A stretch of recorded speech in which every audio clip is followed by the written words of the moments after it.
Do you think this person should be free? Last week, a 32-year-old woman named Gypsy Rose Blanchard walked out of Chillicothe Correctional Center in Missouri after serving 8 years of a 10-year stretch. In 2015, Gypsy pled guilty to second-degree murder for the planned attack on her mother, Claudine Dee Dee Blanchard. Gypsy's boyfriend, Nicholas Godejean, was sentenced to life without parole. The two were texting for over a year, talking about their parents, shared trauma, and such. Then one day, they made a plan to get rid of Gypsy's biggest problem, her mom. When Nicholas arrived at Dee Dee's home, Gypsy handed him duct tape, gloves, and a knife. Nicholas would use that knife 17 times on the sleeping Dee Dee. According to Gypsy, Nicholas wanted to essay her mother, though she talked him out of it, offering herself instead. They got it on, took $4,000 Dee Dee was saving, and fled to a motel. Gypsy did what everyone does when they commit a heinous murder. Post about it. She hopped on Facebook to let the whole world know with 4 words. Eventually, Dee Dee's friends were worried, seeing the post, and called the police. The couple were arrested 600 miles away in Nicholas's house. Why did Gypsy have her mom attacked? It's documented that Dee Dee lied to everyone, claiming Gypsy had the mental capacity of a 7-year-old. She also claimed Gypsy had cancer as well as other diseases. Dee Dee used these fake illnesses to get tickets to Disney World, a house from Habitat for Humanity, special meetups with celebrities like Elijah Wood, and much more. So what I want to know is, who was scammed the most? You guys, this one's fantastic. This one is a fantastic failure. This top-tier A1 grade music festival single-handedly brought down the mighty Ja Rule. An entrepreneur named Billy McFarland teamed up with The Rule to make yet another music festival, but they wanted to do it better, more extravagant. So they planned to have the festival on Pablo Escobar's island, a fact they made sure to promote to everyone with a lovely promo. Never mind the owners of the island were trying desperately to distance themselves from the previous owner, notorious mass murderer and cocaine kingpin Pablo Escobar, you might have heard of him. So shit marketing, really. This was the first of many hiccups, some of them being the luxury accommodations were actually leftover hurricane huts, the gourmet food was possibly the most broke-ass sandwich I've seen, but the worst is when Billy asked his employees to get a custom official to release their drinking water. Orally get the water out. And there wasn't even live music while your tents got raided in the middle of the night. Billy and Ja knew it was tanking and still took money from investors while claiming everything was great. It didn't help that they paid a bunch of influencers to post about the festival, even though the influencers had no idea what was happening. They also lied to employees, manipulating them into staying on by withholding their full pay until the concert was done. They asked employees to lie about the sort of packages that were available to customers and way more. Billy and Ja are being sued for everything, and Billy was sentenced to 4 years. Influencers now have to say when they're being sponsored, at least some good came out of it. So I want to know, do you think this is weird? In David Farrier's documentary Tickled, we dive headfirst into the world of competitive endurance tickling.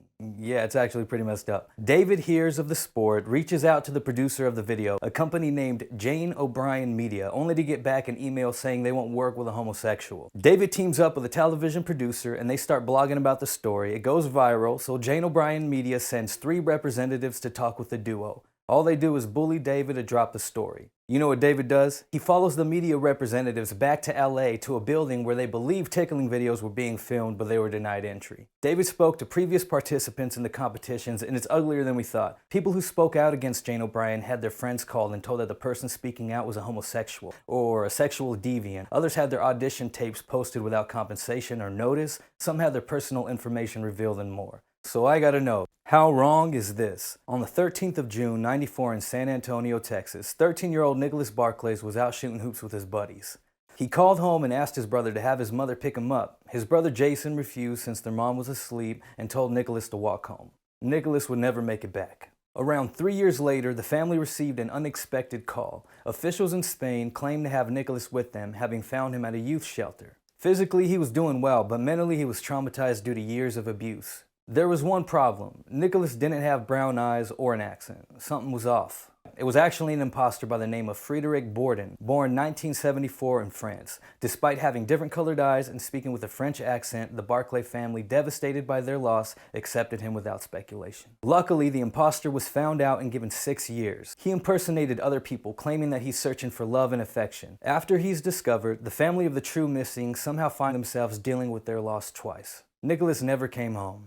So what I gotta know is, would you go there? From 1978 to 96, Gene Mulvihill was living his best life, giving people the freedom of making their own choices, choose their own path. What Gene would provide to these thrill seekers, in a word, risk. Gene came up with the idea for Action Park when workshopping ways to earn money during the summer. He would start slow with go-karts, mini Formula One vehicles, and a type of Broadway show. Gene then added water slides, speedboats, and other contraptions with no track record for safety. Gene didn't want to limit his customers with a bunch of rules. Action Park became so big they were being sponsored by Pepsi and were on McDonald's tray liners. But what was it like to be there? I spent 10 summers walking through a tangible manifestation of my father's psyche, every ride and attraction a tribute to his impulses. That's a quote from Andy Mulvihill, Gene's son. No equipment was up to code because Gene would usually throw operation manuals away, feeling restricted by their limitations. There were drownings, a man was scalped when overshooting the pool, the wave machine was a bone crusher, the Tarzan swing was not the best idea, and people still came. More every day.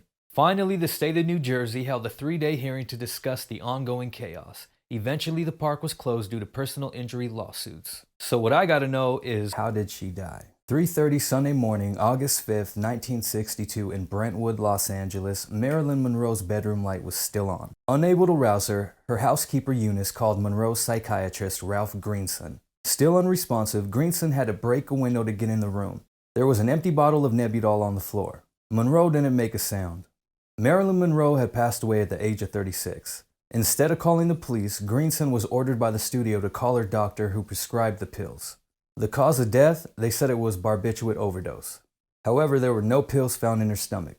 Faster absorption for frequent users was the coroner's explanation. Another odd detail is the FBI arrived before the police. Some attribute her death to her relationship with President Kennedy, others to a psychiatrist who had her committed against her will a year earlier. The same psychiatrist was to inherit a large percentage of Monroe's fortune according to her will. She also had a troubled life and may have decided she had enough. So what I want to know is, why did she die? On the night of August 31st, 1997, Princess Diana would take her last breath. Officially due to a car crash brought on by the princess fleeing paparazzi chasing her at high speeds. A French investigation would conclude that the princess's driver was intoxicated and medicated. Newspapers thought the princess was pregnant because she said she'd reveal a big surprise soon. In October 1993, Diana wrote a letter to her butler. The letter voiced the princess's concerns of being murdered in a car accident so Prince Charles would be free to wed.